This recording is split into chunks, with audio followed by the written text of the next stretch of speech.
How are we doing? So welcome to Thursday's guitar lesson. We're going to continue on from last week in that we're going to use kind of more of the neck of the guitar for this lesson. So last week we went through the different kind of things on how we can do different chords in different places.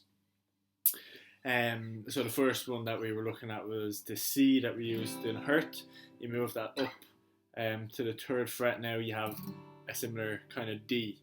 Um, and likewise, we did different chords and different frets. So the idea of these lessons now is just to open up kind of the neck of the guitar to show that um, you can play one thing multiple times on the guitar without having to use a capo or anything like that. So, for example, if we played the A note, the the G string on the second fret, that's the A note, okay, and then we went to the seventh fret on the D string, we have a similar sound to it, okay.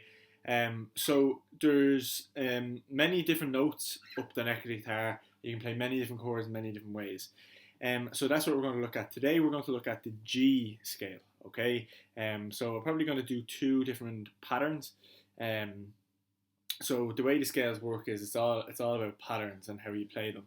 And I can show you that when we can move the first scale up and do pattern number two, kind of which has a different position on the neck of the guitar. So I'm going to do it really slowly, and you should start really slowly too, and we will build it up then as we go along. So the first part of the G scale starts here on the third fret. Okay, so we have kind of, if you could imagine the G shape. Okay, so the bass note of that is the third fret of the low E string. Okay, so that's going to be our first note. The second note is then going to be an A. Okay, so the music scale goes A B C D E F G, A B C D E F G. So if we're starting on G, the next one is A. Okay, now we can go to the fifth fret with the baby finger here, or we can play the open A string, which is the same thing. Okay, so that's up to you. I would recommend, just for the finger practice, just going from third to fifth. So we have third to fifth, G, A. The next one is B. We go to the second fret on the A string. C is the third fret A string. D, fifth fret A string. E is the second fret on the D string. F is a ring finger on the fourth fret of the D string. And G is the baby finger again on the fifth fret, but this time on the D string. So we have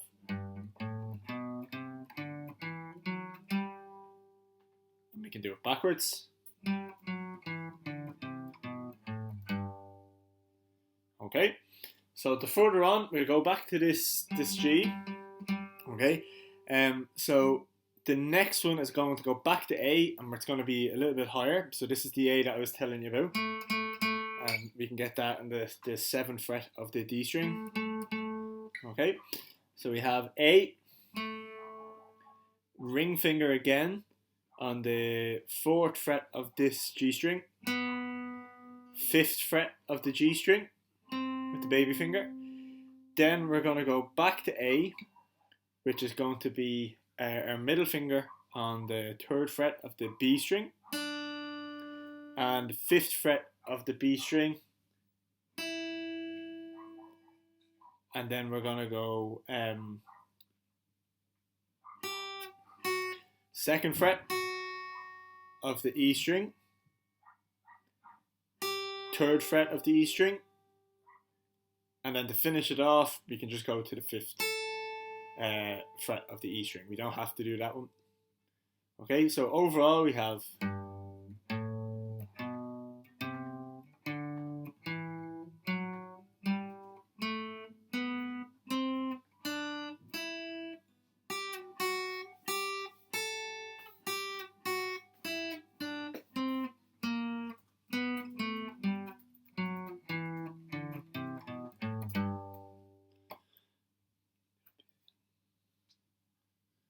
So overall we have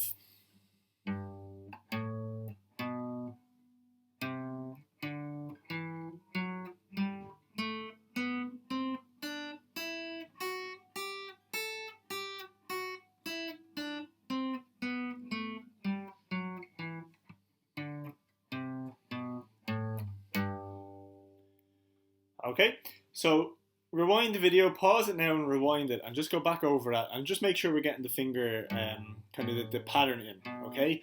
So it all works in kind of a shape. And once you get that shape down, you can start to play it a little bit quicker.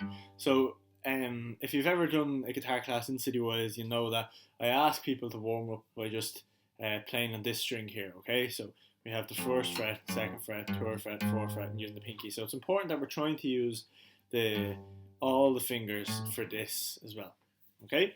So pause it, rewind it as much as you need to, and go back over that pattern over and over again. Just get it really slowly, and we move on to we move this shape up to the next set of frets. So we have the 5 and the 7 fret, okay? So position number 2, and I'm going to do a few things here that are going to sound very familiar to position number 1. So to start off, instead of starting on the 3rd fret, we're going to start off on what was the A note for this one, okay? And we'll work the way back, and we'll start to intertwine these two positions. So if we start off on the 5th fret of the low E string, okay, then we go up to the 7th fret of the low E string, then the 8th fret of the low E string, the 5th fret of the A, and then use your baby finger for this one, the 7th fret of the A, and it's important to use your baby finger for the next step. Okay, so we have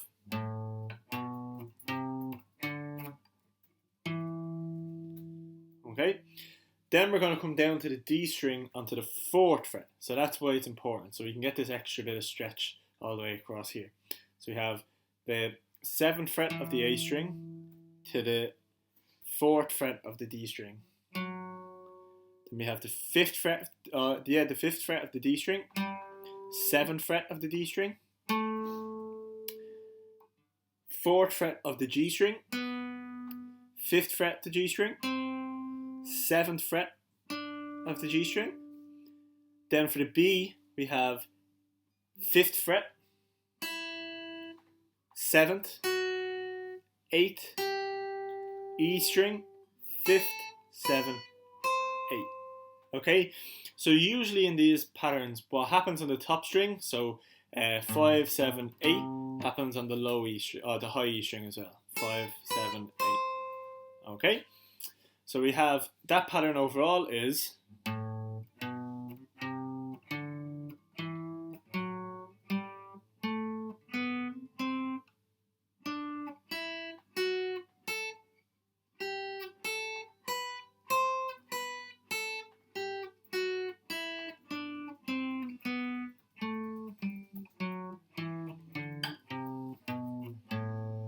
okay. And then to mix two of the scales, we have this string, we can bring it back to the 3rd. Okay, so you can see that the first pattern that we did was okay. So keep that sound in your head, and then if we do, we can mix the two different sections here. So we can go